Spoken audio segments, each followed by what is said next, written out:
On va passer à une séquence de cette émission qui est la boîte floutée, pour que tu répondes à des questions un peu osées. Tiens. Superbe vue. Merci, je t'ai montré le meilleur de moi-même.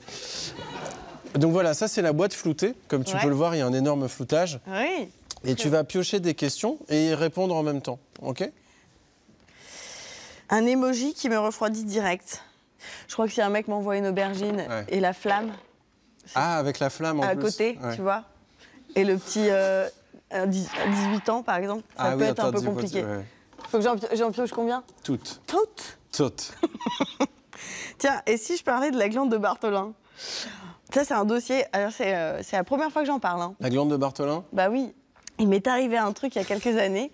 Et en fait, je me suis rendu compte que c'était très courant. C'est-à-dire que personne n'en parle, mais ça arrive à environ une femme sur 4. Après un rapport, j'ai eu une boule. En fait, c'est la glande de Bartholin. C'est une glande qui permet de lubrifier le vagin. On en a 2, je crois. Et le canal de cette glande peut s'infecter et donc devenir une boule. Et auquel cas, il faut opérer. Du coup, tu vas te faire opérer? Du coup, je vais me faire opérer. Et le médecin avait vu mon spectacle. Ouais. Et au moment de l'anesthésie, il s'est dit, tiens, je vais en parler à l'anesthésiste. On va dire, oui, Didier, allez voir le spectacle de Bérengère, c'est vraiment formidable. Devant toi et ton et moi, petit je suis comme ça, ouvert, et je me dis, donc moi, là, je vais être en anesthésie générale, et on m'opère à l'intérieur de moi-même. J'espère qu'ils vont pas faire de photos des selfies. Avec des fans. Avec des fans. Okay. Tu veux que j'en tire une un peu pour que tu te reposes? J'en tire une au pif? J'ai peur, elle me fait peur, cette boîte floutée. Quelle scène de sexe au cinéma j'aurais aimé jouer? Oh, moi, je dirais le Titanic. Ah bon? Ah bah, j'ai jamais compris pourquoi les filles adorent cette scène. On voit rien, il y a de la buée, ça a l'air dégueulasse. C'est bizarre. Bah ouais, mais on a dansé avant, on va peut-être mourir sur un bateau. Quelle est la dernière chose folle que j'ai découverte sur le sexe? Tout en répondant à ces questions, je me dis, tu sais que mes grands-parents, toute ma famille suivent beaucoup mon actualité.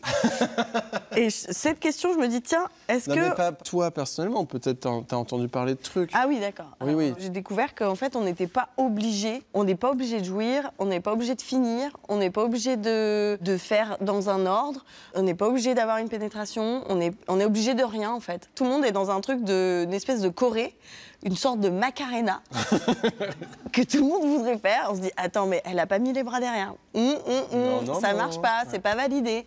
Et parfois, tu as très envie dans ta tête, et puis le moment venu, peut-être tu as moins envie, alors ne te force pas. Donc voilà, ça, c'est une chose folle que j'ai appris sur Mais le elle sexe. est super, cette chose. C'est bien, hein? C'est bien d'enlever la pression sociale du cul. Ouais. C'est super.